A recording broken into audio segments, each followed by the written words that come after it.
Dari awal, Bro. Dari awal aja. Dari awal. Oke. Assalamualaikum warahmatullahi wabarakatuh. Di sini kami akan menjelaskan tentang taksonomi pendekatan implementasi ERP dengan analisis klasifikasi metode implementasi untuk menghindari kegagalan anggaran dan waktu proyek enterprise. Yang beranggotakan saya sendiri Muhammad Ali Ridho, kemudian ada Muhammad Zaki Nurmawan, dan ada Adrian Maulana. Oke, next.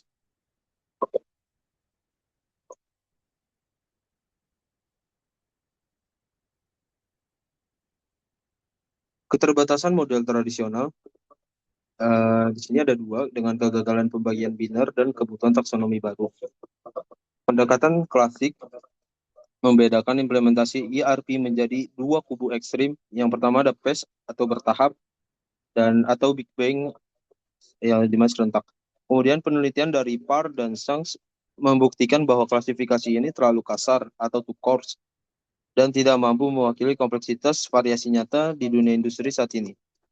Kebutuhan taksonomi baru dalam praktiknya, keberhasilan proyek ditentukan oleh kombinasi keputusan bisnis, modifikasi perangkat lunak, penyelarasan geografis, dan alokasi daya yang dinamis. Taksonomi baru memberikan kategorisasi arketipe guna mendefinisikan ruang lingkup proyek secara realistis sebelum pengeluaran anggaran dimulai. Okay, next. Metodologi dan profil responden, di mana narasumber pakar, ERP, konsultan, dan PM, mana proyeknya itu ada 18 proyek. Sistem ERP yang digunakan adalah SAP R2, SAP R3, dan Oracle. Cukupan industri dan lokasinya itu minyak, gas, kimia, dan retail. Kemudian narasumber pakar senior PO PeopleSoft Consultants sebanyak 4 kali, di mana proyek tersebut ada 20 proyek. Kemudian sistem ERP yang digunakan adalah PeopleSoft 7 dan PeopleSoft 7.5. Cakupan industri dan lokasinya itu teknologi informasi, maskapai, medis, dan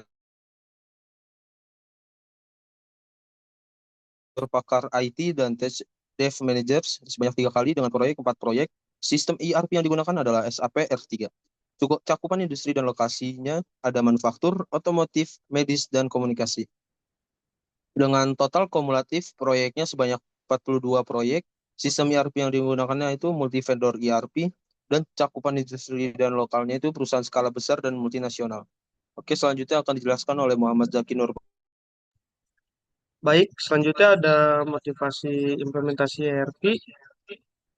Yang pertama itu ada pendorong teknis, kebutuhan akan platform TI tunggal yang umum, integrasi data real time, penanganan isu Y2K, serta penggantian sistem warisan atau legacy system yang usang dan berbiaya pemeliharaan tinggi. Nah, yang kedua ini ada pendorong operasional, meningkatkan efisiensi proses bisnis, visibilitas, dan transaksi antar departemen, menurunkan biaya operasional langsung, serta merespon kebutuhan konsumen dengan lebih cepat.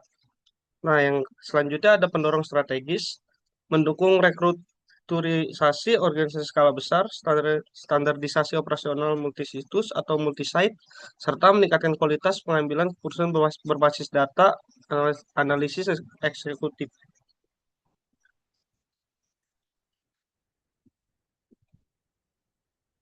Selanjutnya ada keputusan krisis manajemen. Nah, di proyek ini melebihi batasnya 90%. The point-nya of no return-nya, studi menunjukkan lebih dari 90% proyek ERP melebihi anggaran dan estimasi waktu awal. Hal ini disebabkan karena estimasi ruang lingkup atau scope yang kurang akurat dari awal. Dari 40 proyek yang diteliti, hanya satu proyek yang dibatalkan di tengah jalan. Hal ini membuktikan bahwa sekali komitmen dana diberikan, mundur bukanlah pilihan bagi manajemen, sehingga menempatkan taksonomi sejak fase inisiasi sangat vital. Selanjutnya ada 5 dimensi karakteristik ERP. Yang pertama itu ada cangkupan fisik atau physical scope, jumlah situs geografis yang terlibat atau satu lokasi, regional atau internasional, serta estimasi jumlah pengguna aktif perangkat lunak. Selanjutnya ada cangkupan BPR atau business process reengineering, skala rekayasa ulang proses bisnis perusahaan, dari penyesuaian mirror atau streamline hingga perubahan radikal atau reinvent. Selanjutnya ada cakupan teknis atau technical scope, tingkat modifikasi kode pemrograman standar ERP, pengalaman pakar menegaskan aturan MAS atau jangan mengubah sistem inti ERP. Selanjutnya ada strategi implementasi modul, keputusan fungsionalitas, memilih fungsionalitas dasar atau skeletal, atau seluruh modul bawaan ERP serta taktik integrasinya dengan sistem lama.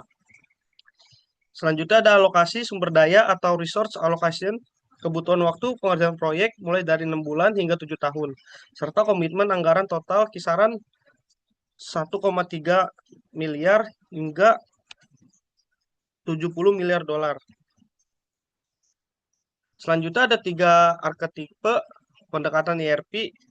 Di sini ada dimensi karakteristiknya, cangkupan fisik, nah komparatifnya itu multisitus internasional, skala global. Nah, jalan tengahnya itu situs tunggal regional terbatas, standar polosnya itu situs tunggal skala lokal kecil. Selanjutnya ada cangkupan BPR, komparatifnya sangat luas dan radikal, jalan tengahnya signifikan pada area fungsional terpilih, standar polosnya hampir tidak ada BPR atau bisnis ikut ERP. Selanjutnya ada cakupan teknis, komprehensifnya modifikasi kode mayor atau customisasi, jalan tengahnya modifikasi minor pada laporan atau interface, standar polosnya sama sekali tanpa modifikasi kode.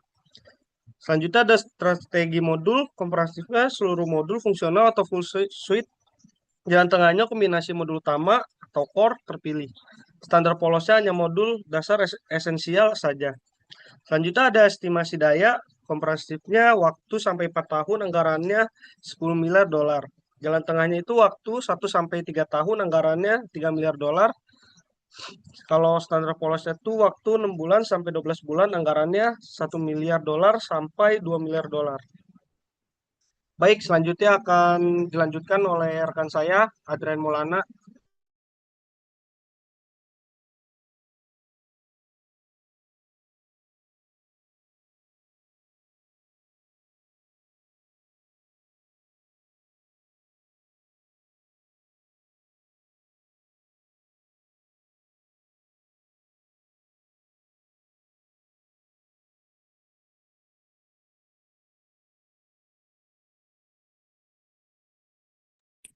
Baik, selanjutnya akan dilanjutkan oleh saya.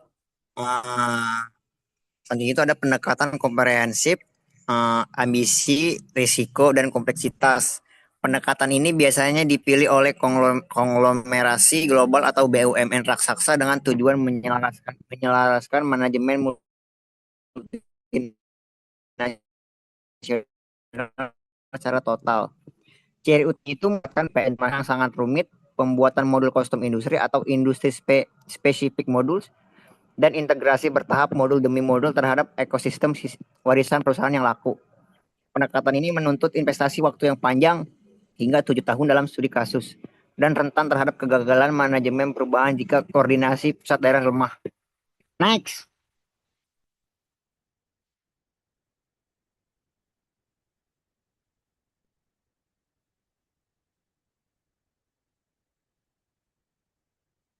Selanjutnya ada pendekatan middle road. Yang pertama itu fleksibilitas dan fokus area. Middle road ini merupakan strategi jalan tengah yang populer bagi organisasi menengah besar yang membutuhkan optimasi sistem namun memiliki batasan anggaran. Kustomisasi ini hanya dibatasi pada fungsionalitas kritis daerah seperti pelaporan keuangan atau logistik lokal tanpa merusak arsitektur standar ERP pusat. Selanjutnya itu ada metode integrasi modular. Metode integrasi ini yang digunakan seringkali berupa pendekatan modular bertahap guna mengurangi beban risiko operasional secara simultan. Proyek ini biasanya dikelola dalam durasi 12 hingga 36 bulan dengan perkiraan kebutuhan dana rata-rata di atas 3 juta dolar, tergantung kompleksitas integrasi sistem lama. Next.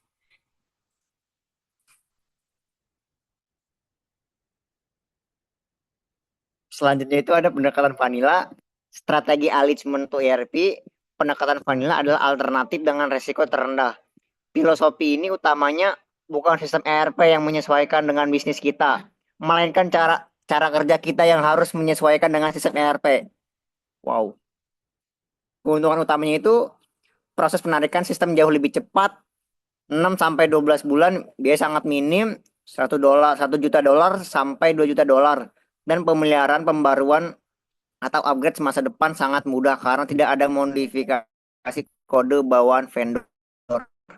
Dan pendekatan ini pun sangat efektif untuk perusahaan yang ingin mengadopsi praktik terbaik atau industri best practice, standar bawaan sistem. Next.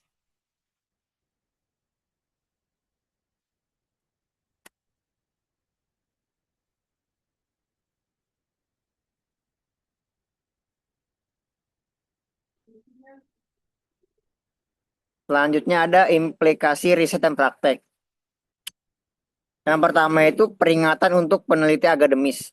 Membandingkan dua proyek ERP tanpa memahami arketipe taksonominya adalah perbandingan yang tidak valid atau incommensurate.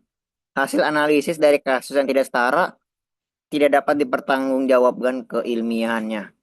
Yang kedua itu panduan navigasi eksklusif atau sea levels.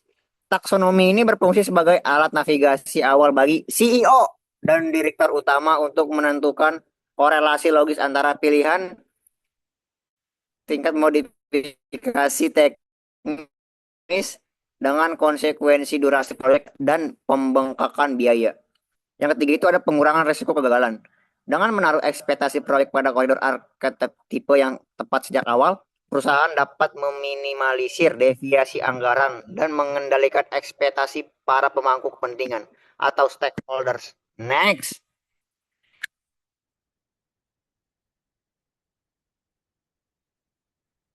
Udah kelar.